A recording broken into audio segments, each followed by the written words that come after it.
गुजरात है ना, वो नरेंद्र मोदी का गुजरात है, ये अमित भाई शाह का गुजरात है, ये पंजाब नहीं है, ये दिल्ली नहीं है। और हम आपको ये भी बता देते हैं कि कम से कम 100 से ज़्यादा सीट पर केजरीवाल की डिपॉजिट जाने वाली है, 100 से ज़्यादा। ये गोधरा है, ये गोधरा है। यहाँ एक ही कांड हुआ था 2002 में आतंकवादियों ने यहाँ अयोध्या से वापिस आ रहे राम भक्तों को 58 राम भक्तों को जिंदा जला दिया था। तब हमारे नरेंद्र मोदी यहाँ के सीएम थे।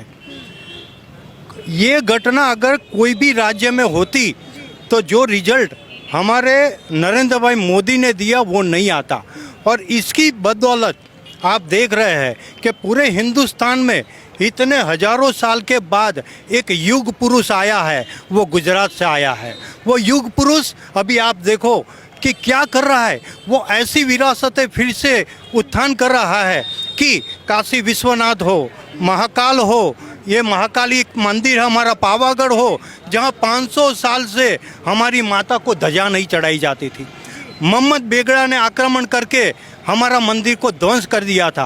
कांग्रेस की सरकार यहाँ 50 साल तक रही, लेकिन 50 साल तक कांग्रेस की सरकार ने हिंदुओं को उपेक्षित ही किया था।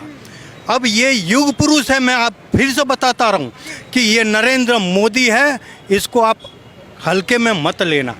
ये मोदी है, अभी पूरा विश्व उसका दीवाना हो चुका है। और यहाँ ये केजरीवाल है ना, तो उसकी तो कुछ गिनती ही नहीं है। यहाँ 182 सीट पर आगामी चेहरा विधानसभा का एक ही है और वो है नरेंद्र मोदी।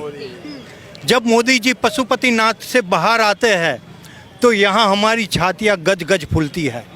जब मोदी जी महाकाल से निकलते हैं पूजा करके तो हमारी छाती फूल जाती है। ये कभी किसी ने सोचा नहीं था कि भगवान राम लला का मंदिर इतना भव्य बनेगा। किसी ने नहीं सोचा था, मैंने भी नहीं सोचा था।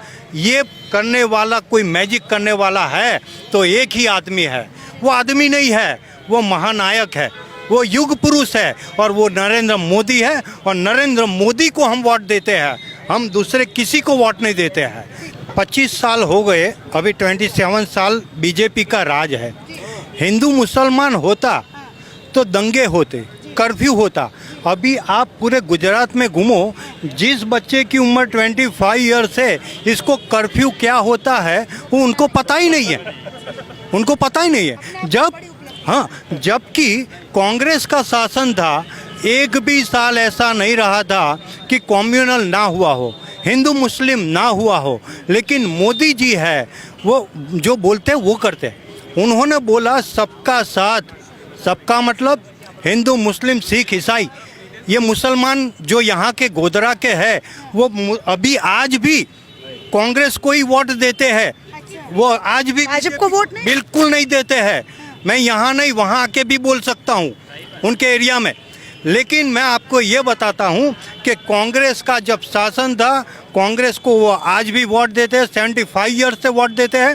कांग्रेस के शासन में ये लोग के कच्चे झुपड़े थे, सड़क नहीं थी, बिजली नहीं थी, पानी नहीं था।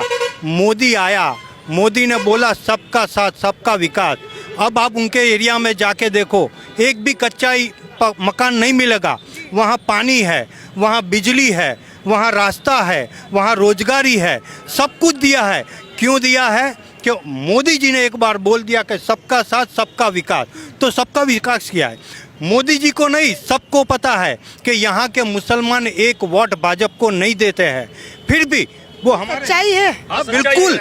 चीन के अंदर उनके राष्ट्रपति के लिए मीटिंग होती है और वो जब तक जिए तब तक वो राष्ट्रपति बने रहेंगे, ऐसा बोलते हैं। हमको ये करने की ज़रूरत ही नहीं है। अघोषित, जब अघोषित है, इसको घोषित करने की ज़रूरत नहीं है। जब तक मोदी है वही प्रधानमंत्री है, आप बिल्कुल ठान लीजिए।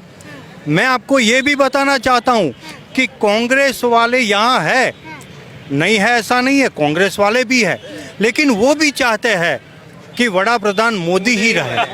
कौन सा ऐसा कांग्रेसी है जो चाहता है कि प्रधानमंत्री मोदी जी 75% बहुत सारे कांग्रेसी दोस्त है कि भाई हम लोगों को पता है कि भाई अभी मोदी साहब है तो हमारा देश का नाम, हमारे गुजरात का नाम पूरे वर्ल्ड में फेमस है।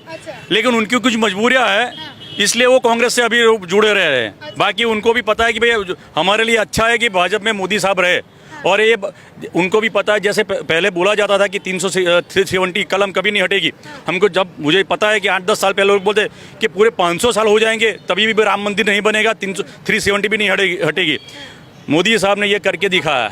जो आप इम्पॉसिबल जो होता है वो सब पॉसिबल करते हैं। उनका नाम है नरेंद्र मोदी।